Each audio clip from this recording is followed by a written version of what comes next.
नईम, अगर तुमने इम्तिहान में हमारी मदद न की तो ये तुम्हारे लिए बहुत बुरा होगा। असलम ने गुस्से से कहा और नईम को घूरता हुआ चला गया। असलम नईम का हम जमात था, लेकिन इंतहाई नालायक तालिब इल्म था और हमेशा नकल करके पास होता था। असलम के साथ उसके कई नकमे दोस्त भी थे। उस मर्तबा भी उन्होंने न सारा साल पढ़ाई की और न अब इम्तिहान की तैयारी कर रहे थे। उसलिए असलम ने नईम से कहा था कि तुम इम्तिहान में हमें नकल में मदद देना, लेकिन नईम ने इनकार कर दिया था और असलम मदद न करने पर तलमला कर बुरे अंजाम की धमकियां देकर गया था। नईम अपने घर की तरफ जा रहा था। जैसे ही वो सड़क पार करके एक गली में मड़ा तो असलम और उसके साथियों ने उस पर हमला पर कर दिया। असलम ने नईम को गर्दन से पकड़कर जमीन पर गिरा दिया और बाकी सबने मिलकर इसे बहुत मारा।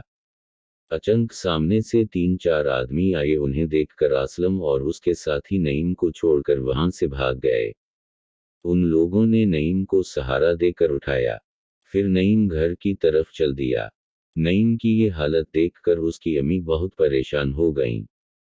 तुम्हारी ये हालत किसने की है? अम्मी ने इसे बैठाते हुए पूछा। अम्मी, असलम और उसके साथी मुझे इम्तिहान में नकल करवाने पर मजबूर करना चाहते थे। नईम बोला। देखो बेटा, उस तरह से उन लड़कों से उलझने में कोई फायदा नहीं। तुम्हें अपने टीचर से बात करनी चाहिए। अम्मी ने कहा। दूसरे दिन वो स्कूल पहुंचा और अपने उस्ताद से कहा, सर, मुझे आपसे कुछ बात करनी है। बोलो बेटा, क्या बात है?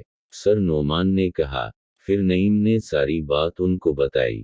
ठीक है बेटा, मैं उस लड़के के बारे में प्रिंसिपल साहब से मशवरा करूंगा, सर नोमान ने कहा। वक्फे के दौरान उस्ताद ने प्रिंसिपल साहब से बात की। सर, मैंने उस लड़के के बारे में पूरी मालूमात ली हैं।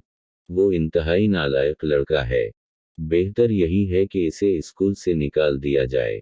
प्रिंसिपल साहब ने कहा, उसको आखिरी मौके देकर देखते हैं, वैसे भी इम्तहानात शुरू होने वाले हैं। इम्तहानात में बैठने दें, फिर कोई फैसला करेंगे। इम्तहानात शुरू हो चुके हैं। इंग्लिश का पर्चा तमाम तुलबा पूरी तवज्जो से इम्तहान में दे रहे थे कि अचानक सर नोमान की नज़र असलम की जवाबी कापी पर पड़ी, जिसके अंदर से कागज के टुकड़े नजर आ रहे थे। इन्होंने फौरन असलम से कापी ले ली और इसे क्लास से निकाल दिया। इम्तहानात के फौरन बाद असलम को स्कूल से निकाल दिया गया। उस वक्त नईम को बहुत दुख हुआ, हालांकि असलम और उसके दोस्तों ने उसके साथ बहुत बुरा सलूक किया था। सर, किन ख्यालात में गुम हैं? आपकी चाय ठंडी हो गई है।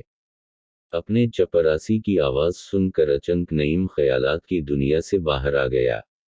नईम एक बहुत बड़ा सरकारी अफसर बन चुका था और आज सुबह ऑफिस में नए सिफाई करने वाले को देखा तो इसे उसका चेहरा जाना पहचाना सा लगा, और जब नईम ने उससे नाम पूछा तो उसने बताया कि उसका नाम असलम है और आज से वो यहाँ सिफाई करने आया करेगा। आज उसूलों का पाबंद नईम बहुत बड़ी पोस्ट पर था और नकल के सहारे चलने वाला असलम उसके ऑफिस में झाड़ू लगाने आया था।